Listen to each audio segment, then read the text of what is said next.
John's just retired from astronautics. He was one of the last men to make a moonwalk. John, are you all right, son? You're white as a sheet and you're trembling. Nothing I can do. It's happening again. I'm changing. And in several seconds, we see before us a man-wolf. It runs through the darkness as it hunts its quarry. And that quarry is man. The mark of the man-wolf. A man-wolf. Hello, welcome to the Werewolf by Night podcast. This season, season 2, we're talking about Marvel's number 2 lycanthrope, John Jameson, a.k.a. the Moonrot Man-Wolf, a.k.a. Old Lobo, a.k.a. Furry Freak, a.k.a. Night Brute, a.k.a. Fang Snout, and a.k.a. the Cosmic Star God. I'm your co-host, Matt Howell. I'm your other co-host, Jacob Balcom. Thanks for joining us this week, listeners. How you doing, Jacob?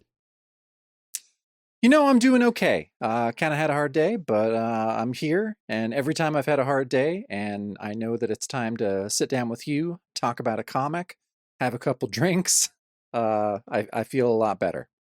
Hey, I hear that. Yeah. Oh, sound effects and everything. Mm-hmm. Well, let's talk a little business before we jump right in here. We have an upcoming appearance.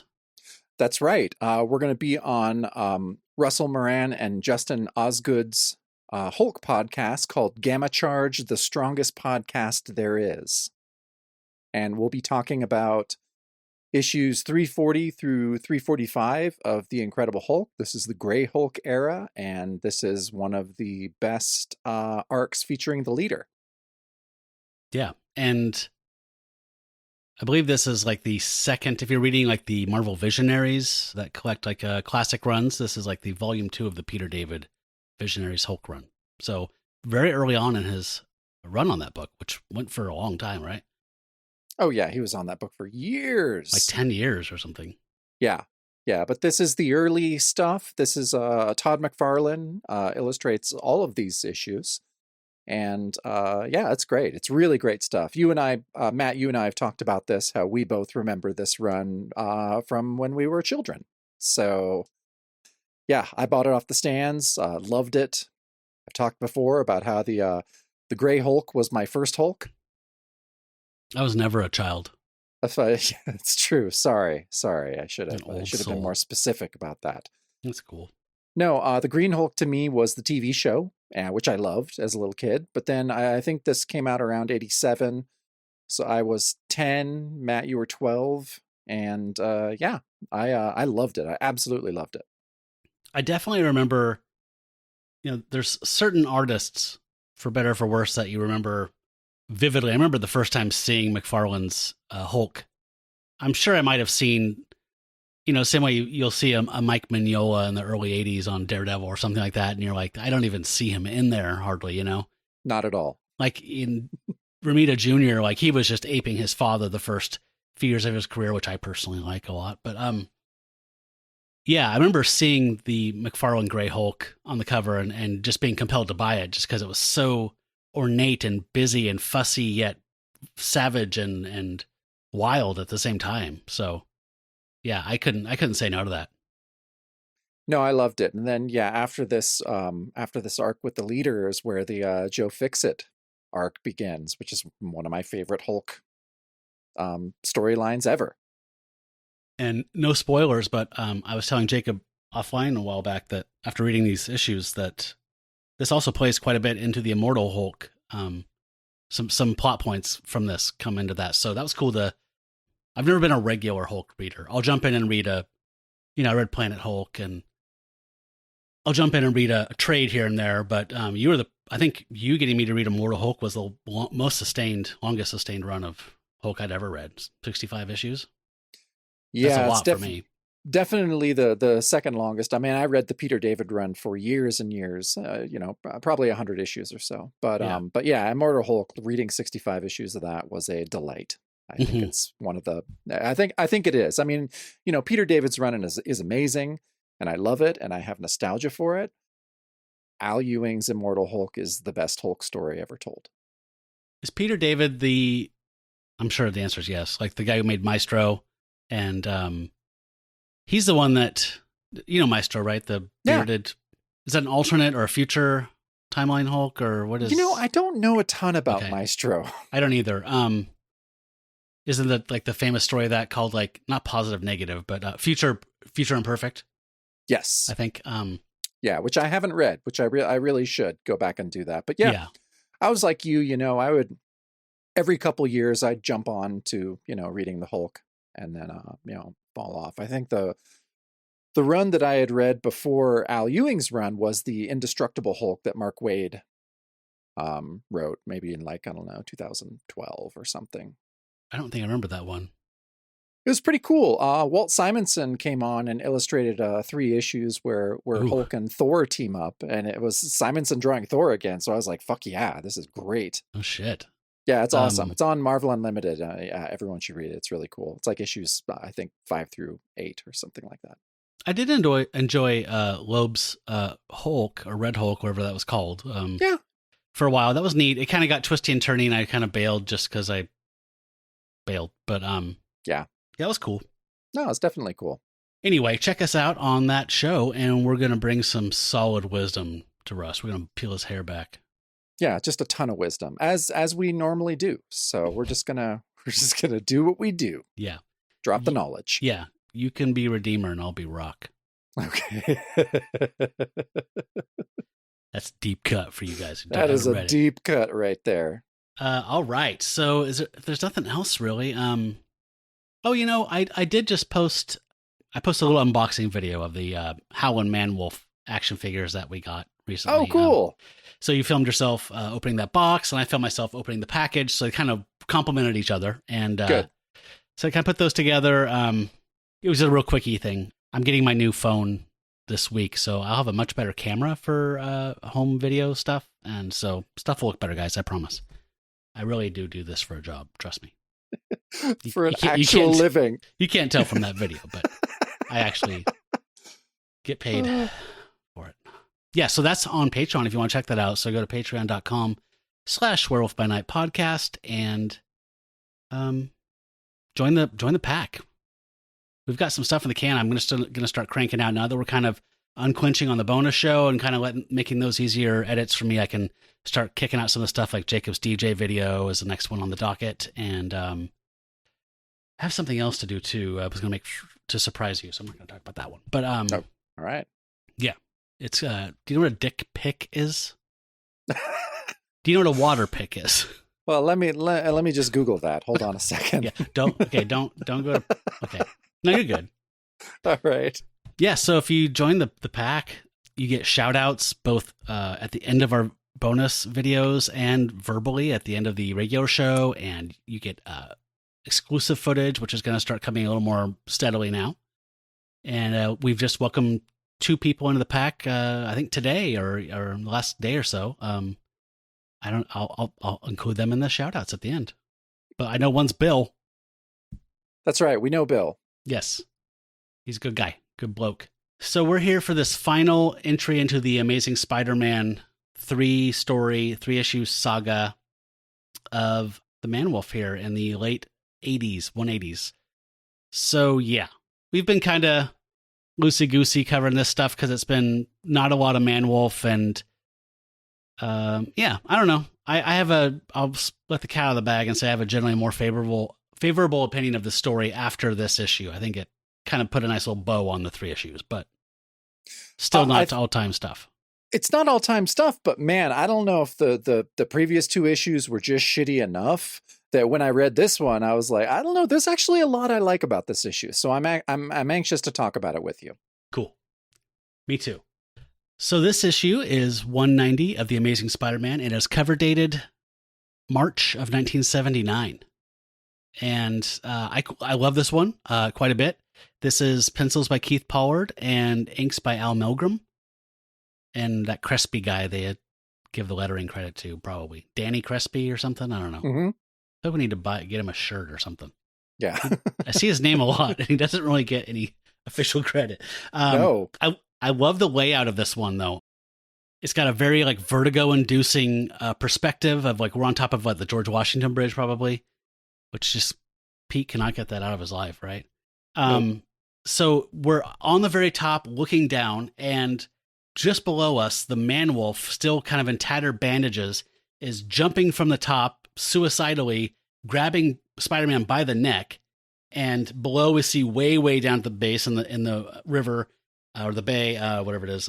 There's like a tugboat and there's some traffic. And so you get this weird kind of like, you're definitely like out over the edge and you feel like you're going to fall. So it's always just kind of engaging things for me. And I love the Spider-Man. I love both the Man-Wolf and Spider-Man on this one, but I love the Ditko, like Doctor Strange / early Spider-Man thwip hand that Pollard drew with like the really bendy long fingers. Yeah. And, like Spider-Man is like vainly like firing off some webs, but there's nothing to fire onto, right? He's just like panic firing webbing out of his, because he's getting choked by a werewolf. And I love the detail of the fur. The inking on here is gorgeous by Milgram. Yeah, it's just a really, really cool cover. I think it was in one of the letters pages. Actually, I'm reading this on Marvel Unlimited. And they've had the letters page for the last couple issues. They've included it. And they included it, in the first one that was by Keith Pollard. And I think it was letters about the very first issue that Keith Pollard did. And they were talking about how they really dug that he kind of was obviously channeling Ditko a bit. Yeah, I see it. Yeah, which is awesome. The Spidey face here is very Ditko, like the proportion, the perspective. Yeah, and everyone loved it. I mean, who's not going to love it? Yeah. I have zero complaints about this cover. It's gorgeous. No, it's awesome. I love I kind of like the little circle that says Marvel's TV sensation rather than the little rectangle we got last cover. So I like that. Yeah, me too. I have a question about that as it happens, but we'll get to that in a minute about the TV thing. So there's a big black arrow under the Spider-Man masthead pointing down. It says the soul-searing climax to Spidey's most deadly battle. And the banner at the bottom, never before such a surprise shock ending. Mayhem is the Man-Wolf. Good stuff. Yeah, it's good stuff. It's really good stuff. So, okay, let's go. Makes sense. Yeah, it does. It makes total sense. Like that. What was like murder was the case they gave the Man-Wolf or whatever a couple issues ago. All right, so our opening page, title of our story is In Search of the Man-Wolf. Our cast of creators are Marv Wolfman, writer-editor, John Byrne layouts, Jim Mooney finishes. I like that both Jims have become mononyms, like Cher, or like Wesley Ure in the second season of Land of the Lost, where he just went to Wesley. But yeah, so for a letterer, we have Novak. Then we have Michelle Wolfman, the colorist, and then Shooter is Con Ed. So are we saying that that's continuity editor?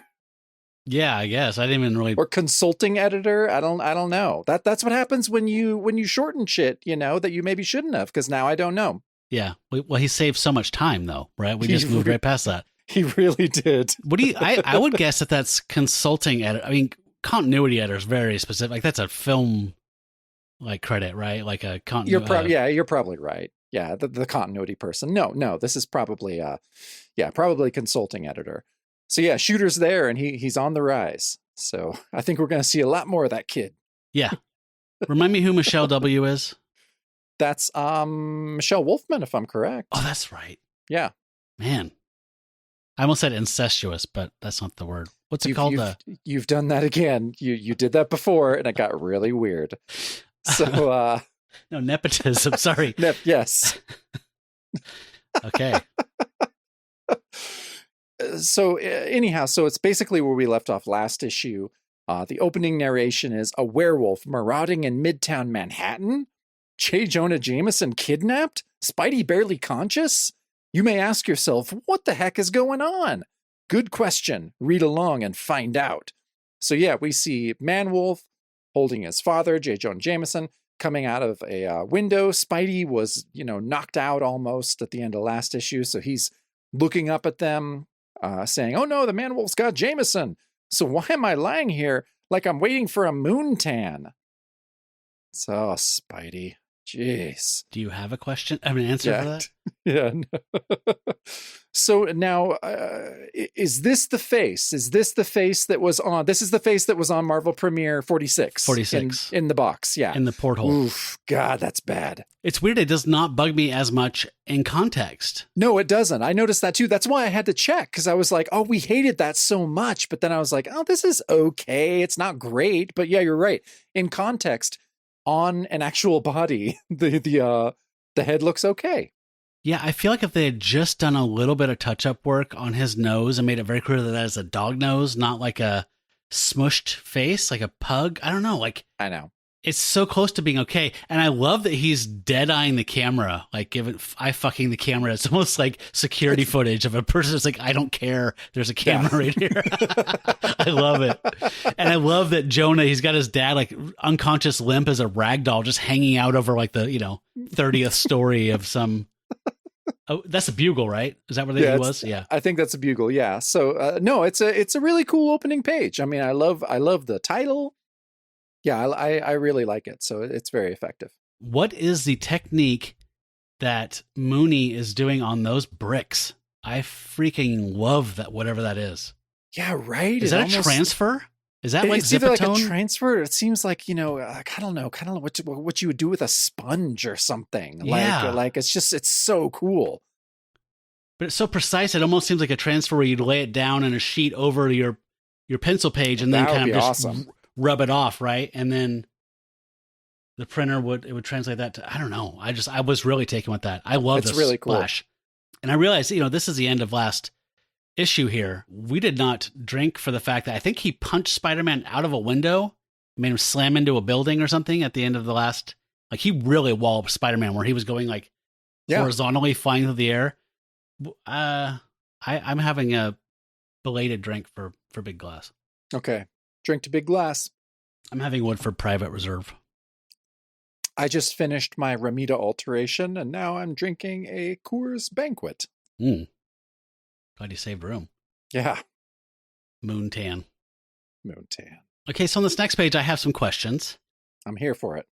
Spidey's watching in the distance Man-Wolf carrying his father, and he's like, forget about my aching bones, blah, blah, blah. And he's just kind of like, whatever, like saying, I got to save this jerk. So he's like, I got to pull that fathead out of the fire. And then we get this little thing here, which happens periodically throughout Spider-Man stories. But he's like, I got to go after these guys. So he's waking up, he's still stunned, and he goes fap, which, by the way, I don't want to be juvenile, but that is a internet sound effect for masturbation, like fap, fap, fap, fap. Yep. So that made me laugh because I'm an idiot. It's funny. It is. And plus there's just like one tiny little tendril of webbing coming out and it's all whatever. But so he shoots and he's gone dry. He's shooting blanks here. And he's like, oh, I don't believe it. In the middle of a crisis, I run out of web fluid. Nuts. And then he's like, there's this little soliloquy where he's like, then again, I wouldn't be Spider-Man if everything rolled smoothly along.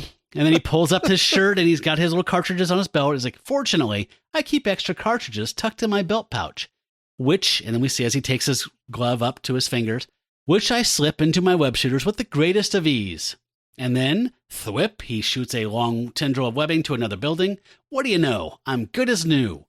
What the fuck? Like, I read this at first and I was like, okay, this happens all the time. And I was like, wait a minute. Is this linked to the fact that in Marvel's TV sensation, the web slinger has web shooters on the outside of his costume? Remember that? Yeah. Oh, yeah. And a belt. Was there an editorial note just saying, hey, show how his stuff works under his costume in the comics? Because I bet some kids are coming here from the show that never got to read Spider-Man and are like, wait, where's his web shooters? I think it's either that or it's the first little fingerprint of good old Jim Shooter on this issue being like, hey, you need to explain to the kids what's going on here. Just let them know that it is not an organic web shooter. That's ridiculous and disgusting. Yeah, I think Marvel has always been on the side of organic web shooters are fucking gross. Pete is a scientist. He should patent this shit and make $1 billion. Yep. Yeah. I had some issues with the Amazing Spider-Man duology of films in the 2010 era, but I did like that he made wisecracks while he was Spider-Man, and he had web shooters. That was a very good thing. Didn't you think that the joke in the latest Spider-Man kind of made up for all of that? Yes. How they were both just like, what? No. Yeah. And I did like that there was a Spider-Man reference in Doctor Strange where someone who comes from a world without a Spider-Man has some questions. Yeah, that's really funny. It was great. That was pretty cute. So he's spinning off after him, and he's going, all right, somebody's pulling the strings of Man-Wolf here. There's no way he's smart enough to pull off this dad heist thing. And he's like, it's probably the person who hired the chameleon to humiliate me. I don't remember this. This was like an issue before I jumped in. I think you read this one. And they hired Electro to knock out the power. Mm-hmm. So he's putting it all together. This whole 3 stories thing here has been a big plan by someone. And he is chasing after Jonah and Man-Wolf. And he is not saying that he's followed by what we today would just very casually call a drone. But back in 1979, this was probably fucking high-tech space Mars shit. Oh, yeah, this is Bond shit right here. A remote control airplane with a camera in it. But I love that it looks just like a remote-controlled airplane that you would buy at like a hobby shop. It's with really a camera in it, Jacob. Oh, wow, yeah. Cutting-edge shit right here, I tell you. Yeah. So another thing that bugs me, this is a irksome thing that's really bugged me since I was a kid. The next to the last panel, when he's saying, oh, that chameleon thing and that Electro thing, those weren't just random. And there's an asterisk after that where the editor should say, back in True Believer, remember, it was back in 187 and 188. But they didn't do that. Yeah, isn't that weird? It tripped me out. It pisses me off. Every time. Every fucking time. Anyway. This is one of those things that, we've been friends for 20 years. We've done almost 80 episodes of a podcast together. When I saw that, I was like, ooh, that's going to make Matt mad. It always makes me, I'm drinking. Please drink to the asterisk that goes nowhere. All right. So you get the page with a big reveal of who this puppeteer is. Holy shit. And here is the big reveal that we've been waiting for. We see the man in the chair is no longer obscured. And he's talking about, when he breathes his last, I want him to know who is responsible. I want him to suffer, even if I suffered after too many attempts. Spencer Smythe will finally crush the web slinger forever. So you and I called it. We kind of knew that this was coming. And here he is, Mr. Spider Slayer himself. Making a final appearance. I'm trying to think. This is Ditko. Like when did this he is first? Ditko. Jonah. This is like what, the 20s issues, like around. It's early. It's been maybe issue 30 or. Yeah, it's definitely Ditko. I mean, no, I know, but I mean, like yeah. it's pretty early on. I'm like, it's pretty early on. It feels like it should be like that second wave when Romita, like Rhino and blah blah, but it's early. No, Spider Slayer is really early. So yeah, this is really cool, but something's wrong. Something is wrong with Spencer. He's coughing and he's like, "Sweet heaven, I must live long enough to see his doom. I must. Yet with every passing day, I become weaker, and I depend more on these blasted pills that only delay the inevitable." Then it looks like he just chugs pills straight from the bottle. Well, like no water, like a man. It's fentanyl, and yeah, just chugs pills from the bottle. Yep. And then he's got a monologue as motivation, and he's like, Spider-Man and Jameson shall die together. They jointly have killed me. Because when Jameson found me, I was an ordinary, dedicated scientist. He paid me to create the Spider Slayer. Time and time again, I failed. And then he says, and never once did I realize the radioactive materials I used were killing me. Jameson drove me mad in trying to slay Spider-Man, and Spider-Man turned me insane every time he survived. Now at my death's door, I must succeed, and the Man-Wolf is my final hope. So yeah, stakes raised. I really like this turn. Like, again, it wasn't the biggest surprise. But that he's dying is a pretty big surprise. I dig that. Yes, and I love this trope of like, like your magnum opus being the thing that also kills you. Like, it made me think of like Tarkovsky and Stalker. Like, totally. I mean, they went to these power plants and all of these chemical plants and filmed this amazing film. And then like tons of people, including the director, died from cancer within like 3 years. I know. You know, like there's an eerie scene in Stalker where like there's snow falling and it's summer and it's like chemical snow or hail or something. And there's this river with like these beautiful big bubbly things coming up. And they realize later, like that was all just toxic flume. Yeah, or what about when they finally, you know, reach the room, the room, or when they're going to the room and they're walking over just like those, it looks like waves, but it's actually like salt or something, like contaminated salt that they're walking that absorbs through. Radioactive material or something. Yeah. Ah, shit. Now I just want to watch Stalker. I fucking love Stalker. It's on HBO Max. I'm gonna rewatch it. Yeah. Oh man, I could watch that movie over and over again. Yeah, I was thinking this made me think about that, so I read the whole Wikipedia page and I was like, yeah, I need to watch this again. Like, I want to read the book. It's Roadside Picnic. Yeah, Roadside Picnic. I know. Yeah. I really want to read that, even though I guess it's pretty different. But it's pretty different.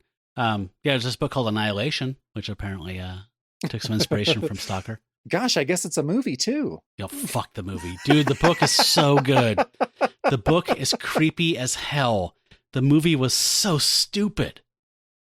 Have we talked about this? Like, yeah, we have talked about this, but it's clearly influenced by Roadside Picnic and Stalker, right? Like it's just ripping that off. I mean, it's doing it well, I guess. But the book is doing it really well. Like it's very like Weird Tales, pulp horror, like weirdness, and like there's this cool stuff of like when you cross over, like you get this sense of like how many people have gone over, like how many parties, but it's just kind of hinted at in this obscure, you know, way, and like they have all these rules like they clearly have learned through trial and error. Like you can't send people in with like modern weapons. So, like everyone has like a revolver 6-shooter and like no one can know each other's names because like you go insane over there. And so the more you know about people, the more you latch onto to attack each other and be, you know, whatever. So like they're just like, you are engineer, you are anthropologist, you are botanist, those are your names. You don't talk about anything. You don't have any weapons. There's no computers. You have papers and pencils and 6 guns. Like it's so and it's just injecting them in this fucking crazy Lovecraftian world that is so eerie and haunting and disturbing. Weird. That almost has certain parallels with the book that Tarkovsky's Solaris is about too. Like, oh, really? Interesting. Just I've never seen Solaris or read it. Oh, it's great. I don't know, man. I've been in a Tarkovsky mood during the pandemic. Tarkovsky's really helped me. Is Solaris written by Lem? Like something Lem? Stanislaw Lem. Stanislaw Lem. I think of his name. Yeah. So between Stalker, Solaris, and Mirror, those are the 3 Tarkovsky to watch. Okay. Like Mirror especially. Like I've really been getting into that lately. I've never seen Mirror. Oh God, it's just so good. But George Clooney was so good in Solaris. You're right. And that's the only one, right? I was reading something about Stalker that like there's like 140 cuts in it or something. Like not a lot. Some like insanely low number of edits. Yeah. Yep. Like I love that movie. Oh God, I love that movie. And you know the dog just showed up, right? Yeah. Like that organically happened. It's crazy. Yes. All right. We're sorry. We got I can talk about Tarkovsky forever. But okay, we're on your page now. We've kind of made a point of saying we're going to be less beholden to the blow by blow analysis of the panel by panel thing here and let this be more organic, right? I know, but you know the two of us, we crave structure, Matt. So we're learning. You do. Whatever, Mr. Chronology. I'm a bad boy, Mr. Strict Chronology above all else. Well, Matt Howell. That's just common sense. You're right. Yeah, that's not structure at all. So Smythe's ranting continues on the next page. How ironic it will be when the son slays the father and then slay the Spider-Man in turn, my ultimate spider slayer. So he's off the deep end, but I still admire his motivation. And I love that, like this ultimate kind of commentary that Wolfman's doing here, that like Jameson's hatred for Spider-Man perverted this guy's entire life path, like corrupted his entire life. Where he was just like, oh, I'm a scientist. Sure, I could probably build this device to do this thing for you if you want to pay me. And then he's like, God damn it, I can't fucking kill Spider-Man. Give me some more money. I got it this time. And then like his life went off the rails and he lost his mind and then his health. Now he's dying because of Jonah's hatred infecting him and his hatred becoming an idée fixe, as they'd say in French, of obsession, a fixed idea that he cannot get over. Love it. Yeah, it's really awesome. And then like weird Oedipal notes of killing the father, that's cool too. So we have Man-Wolf growling and jumping onto Jonah, and he's like, what happened to my good Lord, John? So Jonah's waking up from this, fainting spell, whatever it was. Like, what are you doing? Answer me, blasted, I'm your father.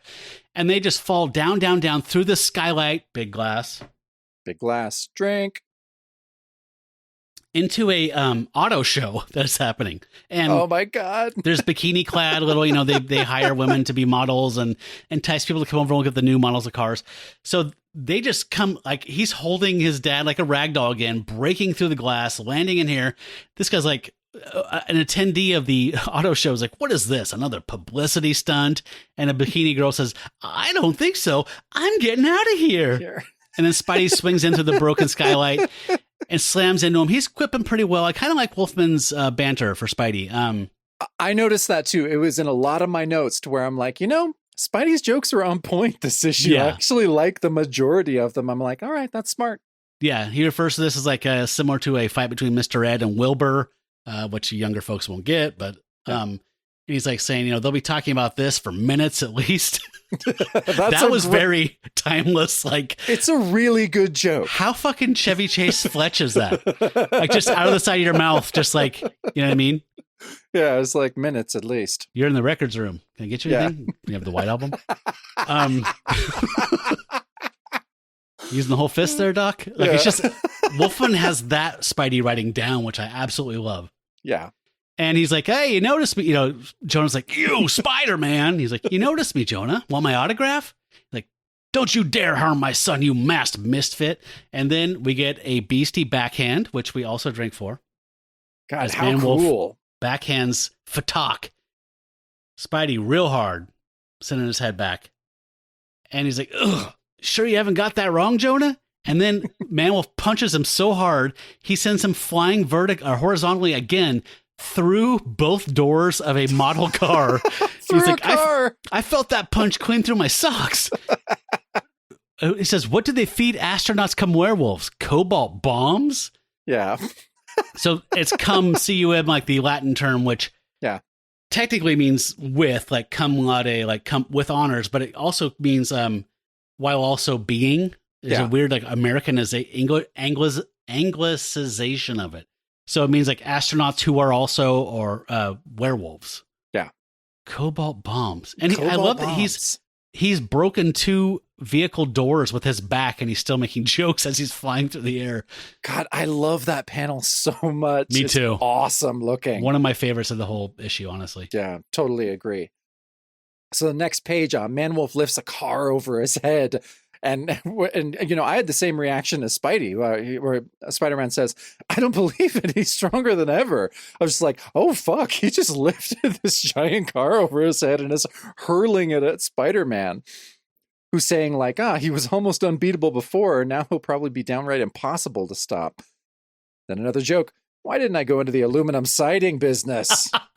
Just pretty good, Yeah, it's good quips. It's pretty good. It's way better than the last couple issues. So I almost feel like everyone really enjoyed working on this issue. Yeah. Like, I think that the art is so good. Wolfman's writing is so good. Like, I feel like everyone gelled for this issue. Like, everyone is on board. Yeah. I feel like everyone their best work. Yes. Pulled it together and did their best work and did a moonshot here. No pun intended. Yeah.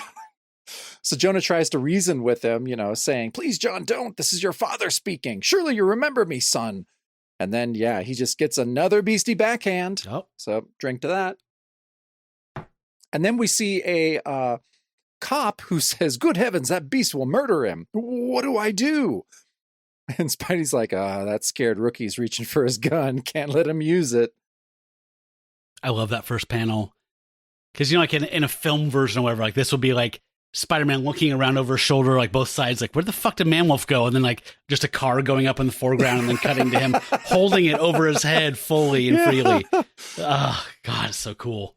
Yeah, but just seeing that, I had a very visceral reaction, not unlike Spider-Man, where I'm like, oh fuck, it's on. Yeah, I love how high powered Man-Wolf is in this issue. It made up for a lot of the last couple issues, honestly. It really did. I kept thinking that every time I would turn the page on this issue, I'd just be like, ah, shit, this is great. Yeah. So on the next page, Spidey has made an executive decision, and he doesn't want the cop to shoot Man-Wolf, even though I don't think it would hurt Man-Wolf. We don't really quite know yet. But so he shoots it with his web and pulls it out of his hand. He's like, sorry, pal, guns are a no-no. He's like, what do you think you're doing? And then Spidey says, probably making sure you live to make sergeant, guy. And I had to make a note. I fucking love guy as a mildly condescending term. Job Bluth does it all the time in Arrested Development. It always makes me laugh when somebody calls somebody guy. And it's kind of like it's like chief, but not as outwardly insulting. Yeah, whatever you say, chief. Okay, guy. Yeah, you're right. I'm going to start using that a lot more. Yeah, guy rules. What a good weapon it is. Yeah. So he's like, hey, why don't you scoot out here and go write some parking tickets or something? This is the kind of action I'm built for.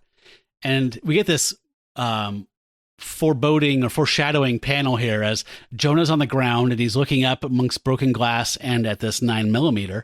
And he's like, blast, that web menace is after John. That gun. So that's going to come up. And so Man-Wolf and Spidey enjoying each other. They start to fight. Spidey does double fist hammer thing, whatever the fuck that's called. Gives him his biggest walloping and says, wow, that just stunned him. And like Pete's like, I did not hold back and I could break dudes' necks pretty much if I try. So Man-Wolf is super high powered right now. He goes flying back Barack into another car, and there's a couple swimsuit models like, Harriet, tell Mr. Simmons I quit. And she's like, I can't. I just quit too. Do their voices really sound like that, though? No. I could have been more Brooklyn-y. Yeah, definitely more Brooklyn-y. We cut back to Westchester, and Smythe is watching, yelling into his microphone or whatever, like, Man-Wolf, this is Smythe, your master. Move out into the open. Those confined quarters only benefit that blasted wall crawler. I had some issues every time I went, wait, close quarters benefit Spider-Man? Isn't he had an advantage out in the open where he can like play off the surfaces of a bigger space and use his speed? Like, I'm trying to think there's flagpoles. I mean, he can't use flagpoles. You yeah. know, so I don't know. That seemed backwards to me.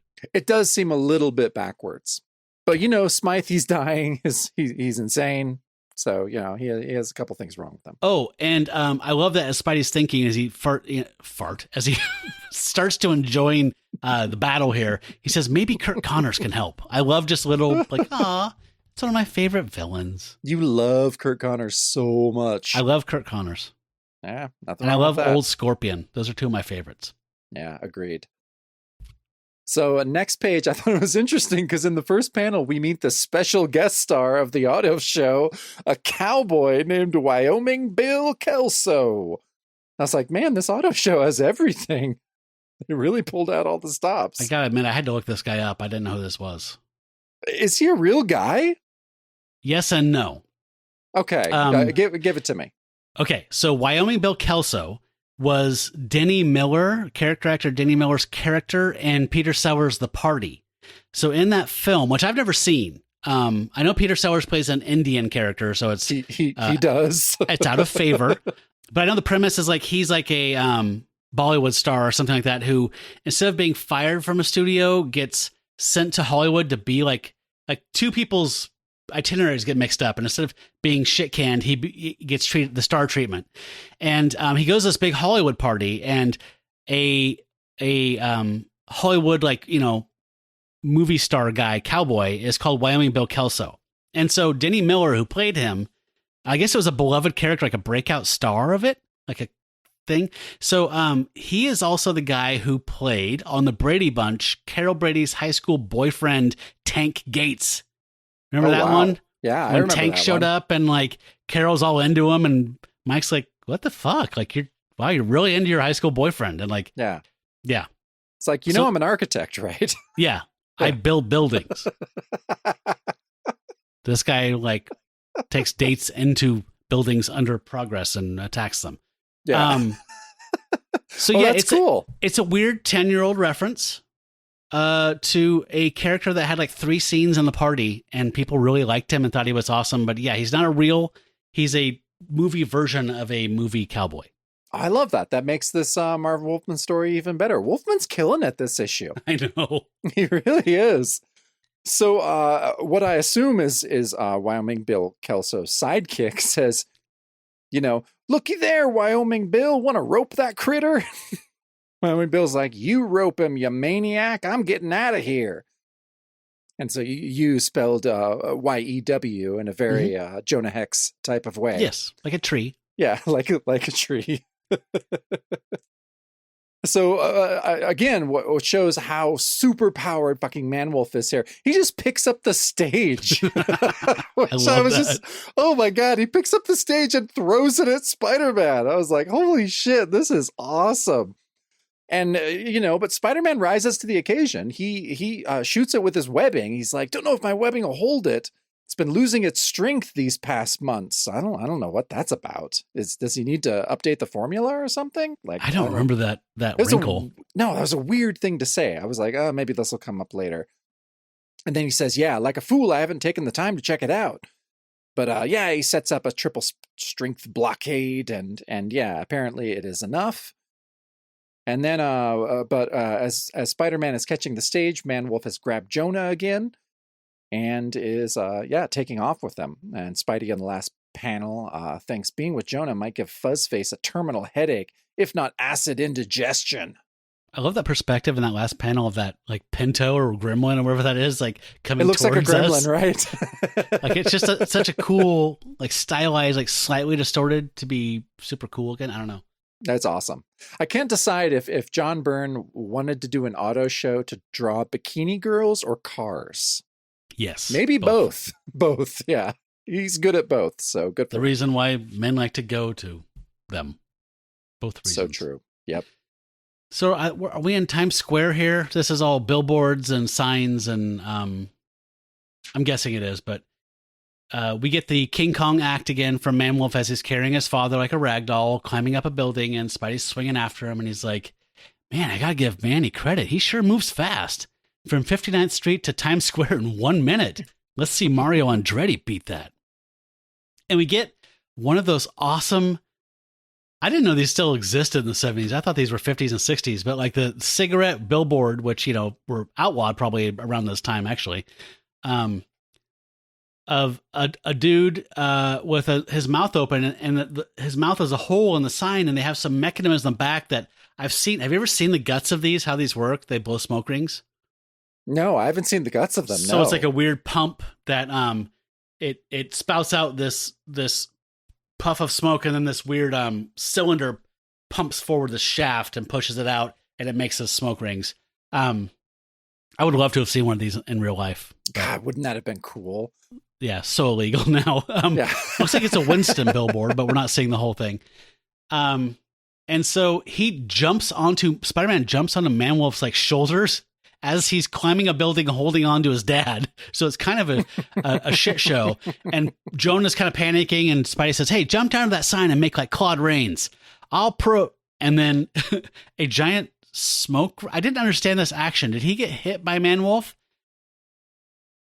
I think so. I think he got hit by Man-Wolf, and then it says Fatak. The smoke ring like propelled him out through the guy's mouth. Okay. I wasn't sure if it was supposed to indicate that they had climbed behind the billboard and then he flew out through the mouth because he got punched. It's kind of a weird, I gotta be honest, it's not very clear storytelling right there. No, it's not. But God, that middle panel is just so cool that I didn't care. Yeah, I know, I didn't either. But we're told to watch out for his right hook. It's a killer. And then he swings down, and we saw Spidey do this some other time this season where he's way up high at the top of a skyscraper, and he swings down, and he just goes just over the crowds on the streets. Like, it's got to be just wild, Yeah. Whipping your hair back. And he makes reference to Jaws 2. He's very pop culture-y right now. Yeah, he uses reference humor a lot in this. And he swings all the way back up like a pendulum and slams right into Man-Wolf, who's on the edge of a building. And thock, right in the gut, just hits him in the breadbasket. And he's like thinking to Jonah, but not saying it out loud, "Run, you bozo, run!" Like, because Jonah's just standing there. And this is not 42nd Street, right? I don't think so. Remember, we don't know anything about New York. Okay. Remember? I just thought Times Square is where you saw Elmos and people dressed up like Chewbacca. This isn't where you see porn. So what is this sign down here? This marquee that says "The Big Sheep, Hans the Herder." That sounds like a porno to me. It's a total porno. Okay. Yeah, no, you were absolutely right. I think this is Times Square, and that's a porno. But I do know enough about New York to know that should be on 42nd Street, maybe not in Times Square. All right. Am I crazy? No, you're not crazy. You Okay. just know more than me about this. No, but I mean, like 42nd, like Joe Bob Briggs and all those like guys were like, yeah, you used to be able to go down and spend $2 and you go in this gross place that showed porno at night. In the daytime, you'd see 3 kung fu movies. And like, that's 42nd Street. That's like what they're famous for, right? Grindhouse theaters and porn places and stuff, right? I think so, but in my household, especially due to my wife, all of our references are from the 20s and 30s. So I'm just like, oh, the musical, 42nd Street. Okay. Well, let me put it this way then. Where'd you go to see a porno? See? Yeah, 42nd Street. There. I just tricked you into answering. It's like hypnotism. Oh, wow, that was good. I'm really impressed by that. Thank you. So this blew me away, by the way, this page. This something revealed here. Spider-Man's trying to lead Man-Wolf away from Jonah, and he says, "We can wind up our little battle right here. Let's make this fast. Laverne and Shirley's on in just a few hours, and I can't miss it." And then, so yeah, it's a funny quip, but then it leads into this very serious thing, where Jonah looks very forlorn, and he's like, "John, how can this happen to you? My son, you're a hero." That says, the narration reads, "Once the memories begin, they come flooding." It says, Jonah remembers just months ago when John Jameson returned from exile on the moon. Okay. So this did my head in. So do we need to address this right now and be like, what the fuck? Yeah, because this is the first time Marvel Premiere 45 and 46 have ever been acknowledged outside of those titles. They're going to be acknowledged in a year publishing time later. I think whenever that Savage She-Hulk stuff is we're reading, 81 maybe, 80. Yeah. They basically just said with those Marvel team ups like this never happened. Like, yeah, so weird. Yeah, it's just weird that he came back. It actually is canon, and Jonah never addressed it. Like, I mean, when it says exile on the moon, doesn't that suggest that he was gone in real time or like for some period of time? Like, you know what I mean? If it was like the subspace and it's like, 2 days there was like 3 seconds here or whatever, like that would be one thing. But it's like, they're saying like he was in exile. So he was gone for like whatever this war that Kraft probably even envisioned was like, weeks and weeks or months or whatever. Like, So you're thinking that it did happen in real time, and when he went through the portal after defeating Eris and Turk, then that was how his exile ended on the moon. I think that time was not I think time was not the same there or whatever. So when he came through that portal and came back at the end of Marvel Premiere 46, that time had passed in our world and had been a tidy 2-hour adventure in his world, or like a couple days. That's kind of always what I thought. So yeah, let's just stick to that, because more importantly, we finally get the fucking backstory as to why John was in the cryo chamber. Yes, finally, which I actually think is really cool. We see, John is talking with his dad Jonah, and he says, "The doctors say this chunk of moonstone lodged in my throat is slowly poisoning me." And Jonah's like, "Impossible! The doctors are lying." And then we switch to a examination room. The doctor says there's no way around it. Your son is dying. Jonah's like, "Never! I won't permit it." And then he goes to In desperation, Jonah sought out Dr. Marla Madison. Marla says, I'm sorry, dear, but it's true. The poison is destroying John. There's no cure today, but... And then Jonah says, there is an out. I knew it. Quickly, what is it? Then the last panel says, the hope, cryogenics. And then it says, John Jameson being wrapped in bandages. And John Jameson's body would be frozen until a cure for his disease can be discovered. Yeah, so finally we get that answer. Bandages are involved. I don't think they are either. This isn't Egypt. No. So but yeah. Cool. Yeah, it was so cool to get that. And Marwa is just X-raying John like with bikini briefs on. Don't you wear like a bib or something usually of like lead? Nah, not now. Not then. Come on. No? He's an astronaut. He's fine. His sperms will be fine. His sperms are totally great. It's astronaut spermatozoa. Yeah. You morons. You couldn't kill it if you tried. No, really cool page, though, gotta say. Yeah, definitely. So the little flashback continues on the next page, and he's saying, I love John. If only there was some other way. And Marwa says, but there isn't any, dear. And for now, we can only hope. So we cut back to our time as Jonah's looking over the edge of this building, watching his son as a werewolf beat up a man dressed up like a spider. And he's not sure for whom he should be rooting. Then we jump across town to the offices of the Daily Globe, the Daily Bugle's main competitor. And it's actually the office of the publisher, KJ Clayton. And I forgot about this guy. I remember like, the Globe, but I forgot about like Bushkin. And I kind of forgot about Clayton. But so Bushkin comes in, he's like, you wanted to see me, KJ? And we just see someone in a rattan chair in silhouette. They say, Bushkin, for a city editor, you're a disgrace. And blah, blah. So they're basically saying, like, hire away all the staff from the Bugle. We want to make some money here. We got to get, the same numbers they're getting in sales. And he's like, I already tried this, man, KJ. No one's coming. I tried to get Joe Robertson to come, and he had, we doubled the salary, and he wouldn't take the job. Blah, blah. And like, well, then start with the lower echelon. Like this photographer person here, this Peter Parker. Get me Peter Parker as a staff photographer or you're fired. Good day, Bushkin. No, I honestly don't know who these two characters are. So it was a big reveal in the late 70s or whenever this was that KJ Clayton is a woman. Oh, wow. Yeah. Glass ceiling and everything. Mm-hmm.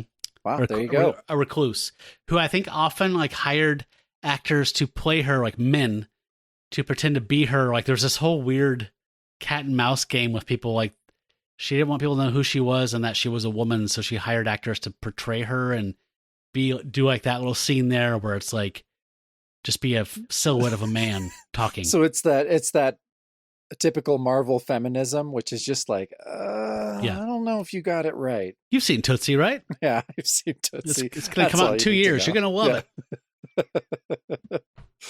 All right. So on the next page, Jonah, we're back to the scene. Jonah's thinking, I can't let that masked Fink hurt John. He probably turned my son into the monster in the first place. But what do I do? If I stop that costume creep, the police may shoot John. And so, yeah, Jonah's whipped out his hand cannon. He's like, heaven help me, that blasted wall crawler may be my only salvation. So he's still kind of figuring out what to do there. But this beat cop that Spidey whipped a gun off of is actually a 357 Magnum. Yeah, is that's standard issue in New York City? Jesus, he's not Harry Callahan. Yeah, no, it's hardcore. That's a fucking cannon. Fuck. It says, narration says, Jonah's hand wavers indecisively while, and then we have, Man-Wolf and Spidey keep fighting. I like that Spidey, Man-Wolf, backhands him and Spidey says, if that would connected, my head would be bouncing on the Bowery. Yeah, we got to drink for that backhand. That's his go-to move. Mm. He's good at it too. Mm-hmm. So yeah, I love that he slams into a car and the driver's like, hey, what are you doing?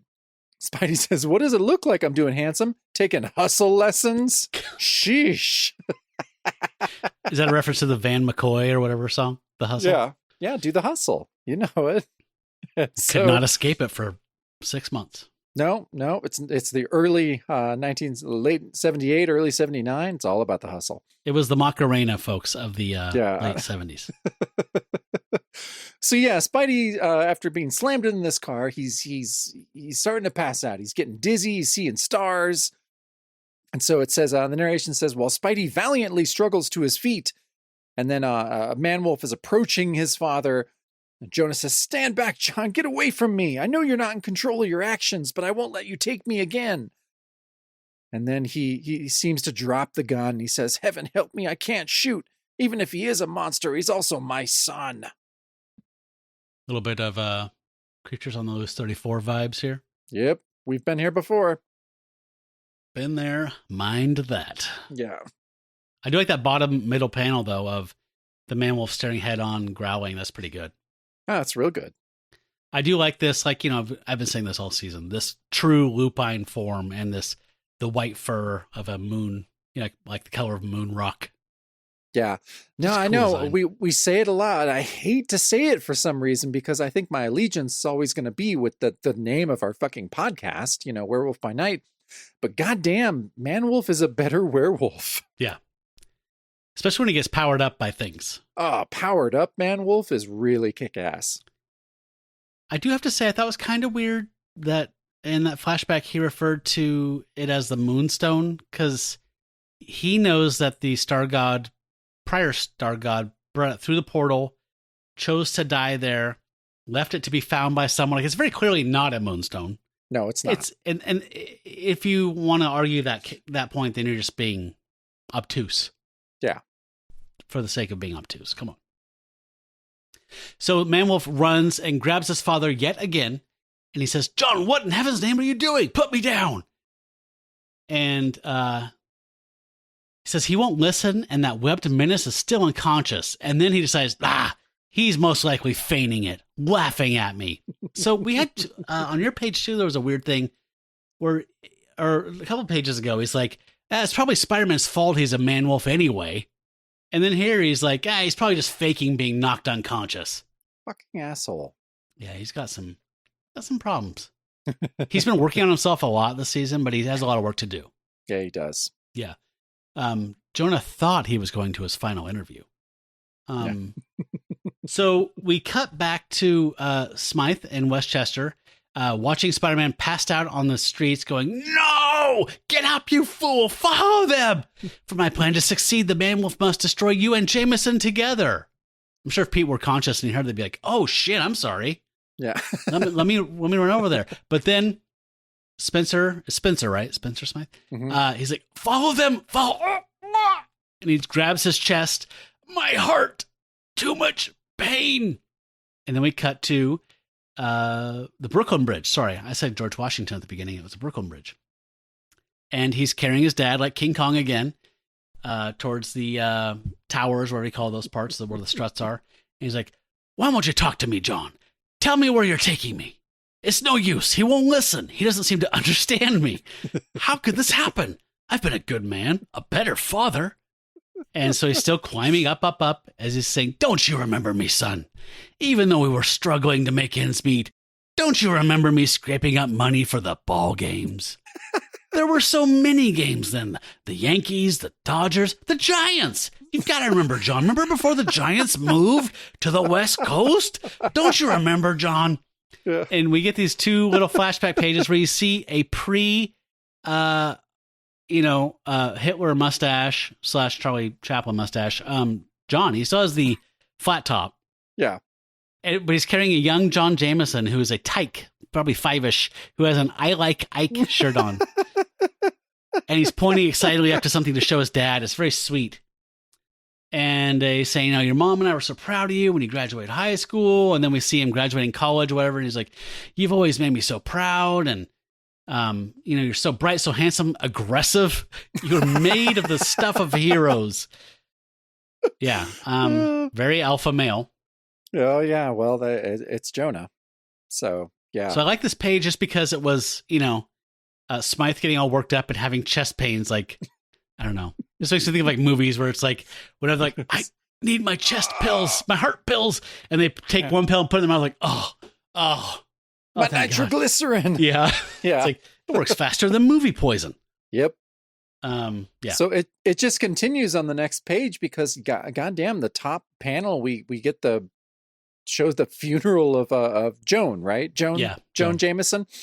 Yeah, so it's very, very sad. You know, Jonah's laying a wreath, and there's this panel in the middle where Jonah's face looks really good. Like it started to tug at my heartstrings a little bit at this point. Mm-hmm. And he's just so sad, you know, just like devastated, looking at the man-wolf, saying, "Tell me you remember that, John. We weren't together all that much while you were growing up, but I cared." It's like, "John, my dear heaven, speak to me, John." And then, you know, the man-wolf's looking pretty distant, pretty animal. And then in the following panel, the narration says, "Emotions submerged beneath a cloak of fur begin to surface." And then I love Jonah. He says, "By Godfrey, I can tell you're beginning to remember. You can do it, son. I know you can." And yeah, you see John Wolf, being like, "Oh." And then we cut back to Smythe, who's saying, "That blasted fool's getting through to the beast. That mustn't be permitted." Then he grabs his little mic and he's sweating and just is all red-faced. He says, "Man-wolf, this is your master. Go to the top of the bridge. Do what I demand now." Very John Byrne face on that Smythe. Very John Byrne face. I don't know. I feel like Byrne's artwork came through a lot more in this issue. Like I feel like his layouts were probably a little more concrete than they had been in the last issue. I see less Mooney and more Byrne in this one. Yeah. And when it came out, it really came out. Yeah. So that middle panel where he's appealing to John, it is very heartrending, but it is. That depiction of John is odd. Like, it's weird. I don't dislike it, but he looks like almost like a gargoyle or something. Like he does. He's definitely not wolfen. It's really strange looking. I don't. But on the following panel, he's totally wolfen. Yeah, totally. So I had a lot of questions at this point. Like, I wanted to suspend disbelief and be a 12-year-old, but I had to say, okay, so I don't remember Spencer Smythe's whole deal, but I remember he was like a robotics genius or something. Yes. So how did his skill sets, like designing and programming robots, empowering and controlling werewolves, are very different fields of study? They are. Rarely do they intersect. If ever. If ever. So how is he controlling a werewolf? I know. As a robot designer. Yeah, I know. Okay. Well, move forward. Whatever he does works on the man-wolf, and he starts like, clutching his head or whatever, and he's like, Jonah says, "Jehoshaphat, what's happening? He was starting to calm down, and now, John!" And so the beast, whatever that humanity that was surfacing, has gone back down, and he grabs Jonah, and he's climbing to the very top of the Brooklyn Bridge, and he says, "He won't listen to me. It's as if something has taken him over. Blast, where's that webbed fink now?" Yeah, Jonah, see, you fair weather, right? I mean, yeah, so such an asshole. It started pissing rain. It's driving rain. It's very dramatic here. I like this a lot. I like that third panel when we see the man-wolf like throwing his arm up over the very top of the Brooklyn Bridge. He's reached it. And we cut back to Spider-Man, and he says, "Nuts, this driving rain's playing havoc with my spider senses." And I was like, God, I think this has come up before. Like Michael Landon? No, this like that when it rains, like his spidey sense, do spiders not have as good of whatever sixth sense as they do when it's raining? I don't know, but I think you're right. I think this has been used as kind of a trope before now. But it's just a convenient, like, you can't have a homing mechanism for everything. So you have to like say, "Oh, it's rain, so I just got to kind of swing around for a while." Yeah. So he's like, "I knew that Manny was heading downtown, and I'm sure he's not looking for bargains on Orchard Street." And I don't get this last thought, this joke he says to himself mentally, "Whoa, clean living and teeth brushing will out any day." Yeah, I kept trying to parse that. Like, okay, clean living and brushing your teeth will win out, essentially. What is he talking about?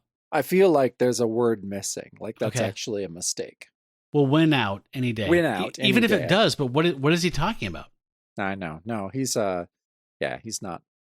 Maybe the rain affects his quipping too. Okay. Yeah. Okay. That makes a lot more sense. Now I'm happy. See, good. I don't ask that much. No, you don't. So he's swinging along and he looks up to the top of the Brooklyn Bridge and he sees the tiny King Kong up there. And he's like, well, unless Michael Landon's doing a remake of his old pick, there's my fuzzy-faced foe. So he swings up to the top and swings over the peak of the bridge and kicks the man-wolf in the back. And he's like, howdy, Harry. Miss me? I certainly didn't miss you. See? And Jonah's like, you found me? He's like, don't remind me, Chuckles. I may never forgive myself. And it's weird because right before that, the previous panel, he says, sometimes I wonder why I love that flat-headed fool. He loves J. Jonah Jameson. Peter Parker is not always the flaky, shallow guy that he comes off as. He actually genuinely cares about this guy who makes his life hell. Yeah, he does. That doctor was all wrong about Pete. Yeah. Fuck he deserved to get throttled. Kept thinking he was like the orderly in Happy Gilmore that Ben Stiller played. You remember that? Yeah. I was like, oh dear, can I get a glass of warm milk? Yeah. You get a warm glass of shut the hell up. That's what that doctor was like. Yeah, he really was. So, all right, next page. Spidey's got Man-Wolf by the throat and is just about to punch him when Man-Wolf starts to change back into John. And there's the transformation panels back are kind of horrific. Like that middle one, I'm like, oh God, it's like fucking Cronenberg body horror or something. Cronenberg. Like, I was just like, holy fuck. Spidey's like, good heavens, he is changing back into John Jameson. How? Why? He's like, Jameson, you all right? And Jonah comes over. He's like, out of my way, you two-timing wall crawler. Spidey says, you didn't call me that a few seconds ago, mumbles. And then John is like, Dad, where am I? Jonah says, you're safe, John. I rescued you. And Spidey replies to that, you and what SWAT team, Flat Top? Jonah says, go sleep in a furnace, punk. God. So yeah, they're sexual back and tension forth. between those two guys. There's a big moonlighting vibe going on here right now. Yeah, you can power Cincinnati with this sexual tension. Jonah says, John, son, I was so worried, but you're well. Thank heaven you're well. Spidey's thinking, what do you know? Jameson could be a softie after all. That's a hearty embrace. It is a hearty embrace. Kudos to that. So in the final two panels, we switch right back to Smythe, who is saying, no, I won't be robbed of my victory. Not now, not again. I still have my alternate plan, the device I implanted in the Man-Wolf. A little asterisk with a little editorial note says, shown last issue, Marv. Yeah. Smythe says, if I can't slay the father, then by heaven I'll rob Jameson of his most cherished love. He clicks a little button on his control panel and... So yeah, this was, I'd forgotten this and I had to actually double check. And it was that one scene when he was injecting... He injects the radioactive solution or whatever. A radioactive special radiation trace is the wording from the previous issue.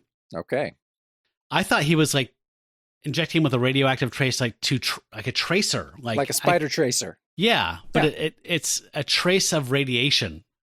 Yeah, that was weird wording. And the way he uses it is even weirder on the next page. But I have to agree with you that season 2 has been devoid of interesting transformations for the most part. So it was so cool seeing a freaky ass transformation. It's freaky. It is definitely David Cronenberg's Ginger Snaps. Like it's wet and gross, and it looks like remember in Fright Night when the main character stakes his neighbor Evil Ed. Oh, okay, yeah. And he dies like mid wolf to vampire transformation. He's just all sweaty and wet and like an inside out pig. Like it looks like gross. It's so gross. But the result of the special radiation trace, is John grabbing his head and saying, pain, son, what is it? And he just keels backwards off the edge of the Brooklyn Bridge. That is the big ace, the Joker's ace here. And Spidey says, oh no, Jameson's spilling back. Gotta save him. And I can't take a chance of webbing him from this height, not after what happened to Gwen. So he just leaps as fast as he can towards him, like defying physics, essentially. And he grabs him. And remember, it's pissing rain. So he clasps his hand and says, hold on. And we get this cool shot looking at them from the side of like Spider-Man hanging from the top of the Brooklyn Bridge, pouring rain, and Jameson's bandaged body hanging below. He's like, don't struggle. You're worming yourself loose. I haven't got a tight grip. The rain's making it difficult to... And John says, no, Spider-Man, don't you see? It's no good. And we got a nice panel of him looking up at essentially us, who was like Peter's perspective, like saying, there's something inside me. It's heating up. Something's wrong with me. And Spidey says, all right, John, I swear, just hold. And then John makes himself be free, right? The same way that Black Widow wrenched her hand free of Hawkeye in Infinity War. And he says, it's over, Spider-Man. You did your best, but I can tell. Just do one favor for me. And he starts falling. You must tell my father I love him. And then he falls down into the bay. Brutal. And that's where that old song, Tell Jonah I Love Him. Tell Jonah I Need Him. That's that old song. I always thought that was about a car crash. No, it's about this. It's about this issue of Spider-Man. Didn't you know? So weirdness here, because our John that we know went to another world, became a god, integrated his intellect with a new body and untold power, was told, when you come back into your world, you won't be a ravening beast anymore, because I forgot what the explanation was at the very end, but they kind of said you'll have better control, or you won't be as whatever. Like you won't be you, but you're not going to be a monster killing people. But this just all went away. No, he has been a monster. So let's why don't you bring us on home? All right. So on the final page, first we go back to Smythe, where he says, phase 1 complete. And now he's kind of like a thwack, hits something on his control panel. And John like disappears in this pink little explosion that says, whoosh. Spidey says, a flash of light and suddenly is gone. I gotta be dreaming. So why in the pit of my stomach do I feel so very, very sick? What do I tell Jonah? He couldn't see what happened. So Jonah's going over to the edge saying like, John, speak to me, son. Where are you? Spider-Man says, Jonah, he pushed himself away from me. I couldn't stop him. And then, Jonah, are you listening? Jonah says, get your hands off me, you filthy killer. You let my son die on purpose for revenge against everything I've ever said about you. And Spider-Man's like, what? Is your clock broken, Jameson? I risked my life. Jameson says, leave me alone, murderer. For once in your murderous little life, leave me alone. Spider-Man saying, but. And the final narration reads, for once, Spider-Man is stunned into silence. Though he knows better, still he wonders, did he hesitate to save John Jameson? He remembers another good man who died because Spider-Man stood back when he should have acted. There are no easy answers as Spider-Man turns and leaves. He says nothing, and he sulks quiet and alone all through the night. Then we have the teaser at the bottom of the page. It says, next, Judgment Day. Love that last panel as like what in today's time would be like a drone shot pulling up away from the top of the bridge. They just look small and not insignificant, but unhelpable. Like, yeah, just, no, it's really, you know what I mean? Really good. Like dramatically, it's a really good decision. Yeah, you're right. The crane goes up, and yeah, so cool. Just great storytelling. But Jameson would be played by Lee Marvin, my version. I love it. Give Lee Perfect Marvin casting. one of these mustaches. Can you imagine? Yeah. 1967 Lee Marvin being J. Jonah Jameson. That's good. So yeah, I mean that's the end of the issue. Final thoughts for you, Matt? It was a huge level up in quality, storytelling wise and art wise, and it tied the 3 issues together to a point that like it elevated its previous work in my personal regard. So yeah, I was not digging the story at all until this issue, and now I'm like, oh, that was pretty cool. I totally agree. I actually loved this issue. Like everything suddenly clicked together story-wise, art-wise. Pete's jokes were great. Jonah made me kind of tear up, like Jonah. Yeah. So yeah, we really trashed the previous 2 issues for good reason. But man, this issue delivered. Yeah, like I'm saying, like it retroactively shone a good light on the previous work. Like, okay, like I don't know. It was just like when you're reading a book or watching a movie and you're like, I'm not digging this. I think I'm going to bail. I'm like, no, I'm going to watch the whole thing. And then watch the last act and you're like, oh shit. Okay. I'm glad I watched it because I actually like this film now. I was not digging. Like, I don't know. Have you read Last Exit to Brooklyn? I don't think I have. No. Man, I mean, that's like the most transgressive. I mean, forget Burroughs. Like, it is disturbing and violent and dark and depraved. And I read it for a book club I was in for a while called the Bookhouse Boys. And I fucking hated it. And got to the last third of the book and something clicked and I got it. So I'm not saying this is Hubert de Selby or whatever his name is, but pretty damn good. Yeah, pretty damn good. This made this little detour into ASM worth it for me. I was like, okay, I'm not pissed that we had to do this. This was good. This was worth it. Yeah. Also dug the revelation that the Otherworld stuff was canon. Yeah, that was cool too. Weird, but cool. I mean, we knew it was going to happen because we knew the She-Hulk issues dealt with it, but having it acknowledged in the book that the character spun out of, like, seemed like a big deal for some reason to me. Yeah, it was a big deal. I mean, this is Amazing Spider-Man. This is the flagship title. So yeah, shit that happens in this is canon, capital C. Yeah. So that allowed me to kind of trip out a little bit and think about like, wow, so was John gone that entire 3 years? And it was like 3 days to his, whatever, that other realm stuff. So I know. Fun to think about. Yeah, pretty cool. Wow. John Jameson fell from the Brooklyn Bridge and sacrificed himself to snuff out some type of evil in himself. So I'm going to have a drink because he's not a villain, but he's a great man who sacrificed himself. Yeah, you're right. I'm drinking to that. Okay, but Matt, I have to tell you, I am really excited for next episode. Mm-hmm. So next episode, we will be discussing She-Hulk issue 13 from February 10th, 1981. And we are going to have one of our favorite guests of all time, Brad Elmore, to come on, talk about Otherworld. We're going to get the Star God back. Yep. It's going to be amazing. Yeah, Brad Elmore is going to be on the show. That is what he's known as. I've missed Brad. I feel like he was on like too. the second or third episode of the season, and I have been. Was that it? Was it just one? I need more Brad. Was it just one? That's maybe weird. It was two. I don't know. Yeah, I know. I've missed him a lot too. I know he texted us today, and I was just like, "Oh, Brad! I love Brad. It's so great." So yeah, I'm really excited. We get to hang out with him. And yeah, talk about the Star God, which I know, like I said before a couple episodes ago, that I think if we didn't have Brad on for a Star God issue this season, I don't know if he talked to us anymore. Well, we would have failed. Yeah, we would would have have been a failed. failure. We would have failed him. So yeah. No, I'm glad we're going to do that.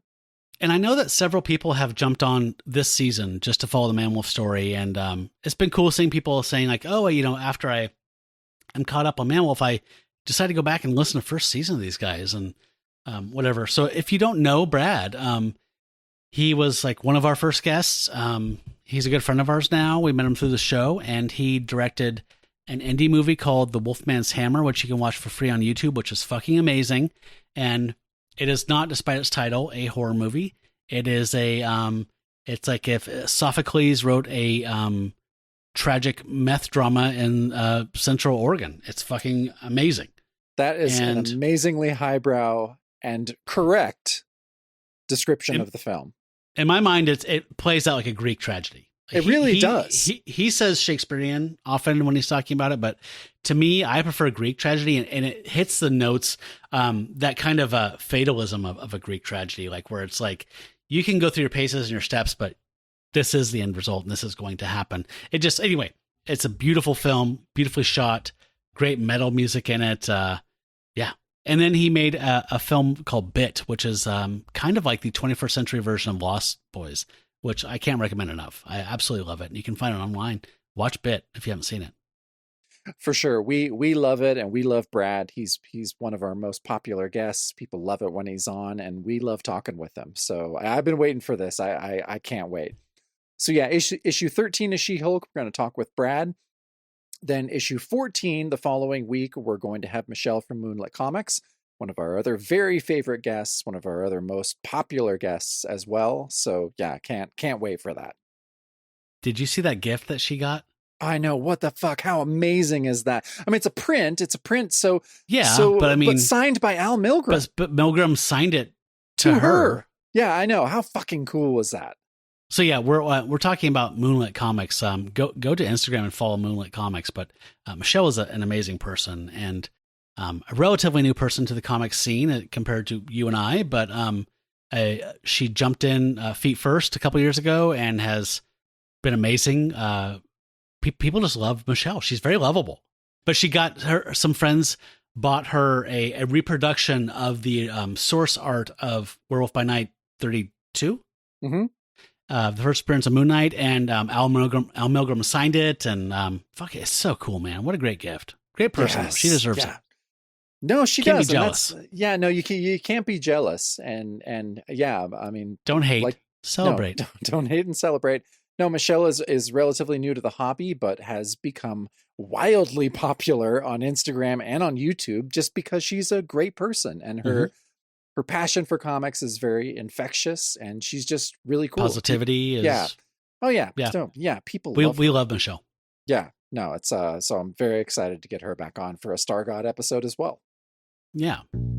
So this is the part of the show where we give a shout out to our Pack brothers and Pack sisters. Those are the people that subscribe to our highest tier on Patreon. People like Michael G, Tim Tucker, Brian from Marvel by the Month, Josh Link, Jeff Fitzpatrick, Caleb, Ben M, Michelle from Moonlit Comics, Mark Nivens, Rob Haferman, Russ from Tomes of Evil, Eric Hadley, Brad Elmore, Johnny Turner, Ryan from Across the Bifrost, Jackson T. Overstreet, Tony Iupi, David D., and Bill. Thanks so much to everyone that subscribes to the highest tier. Yeah, we appreciate it. We appreciate you. Thank you. All right, so make sure to join us on the bonus show. That is the show we do every week that accompanies the regular show, and that's available to Pack Brothers and Sisters and Moonbeast. You can watch the video version or the audio version. Right now, this season, we're always talking about a werewolf movie, and I don't know, just kind of keeping it loose, talking about comics, music, other stuff like that. So this week, our werewolf movie is going to be Cry of the Werewolf from 1944, I believe. Mm-hmm. Yeah. And I'm going to talk about Beasts of Burden by Evan Dorkin and Jill Thompson, the collection called Animal Rights from Dark Horse. And Jacob? Well, I'm going to be talking about going to the Klamath Falls Comic-Con. That's right. You were the man on the street there for that Klamath Falls Comic-Con. So you know it. Yeah. All right. So check us out there. And again, if you want to check out the Patreon levels, just go to patreon.com/werewolfbynight podcast. Thanks for listening this week, listeners. Till we meet again beneath the full moon, furry ones, here's howling at ya.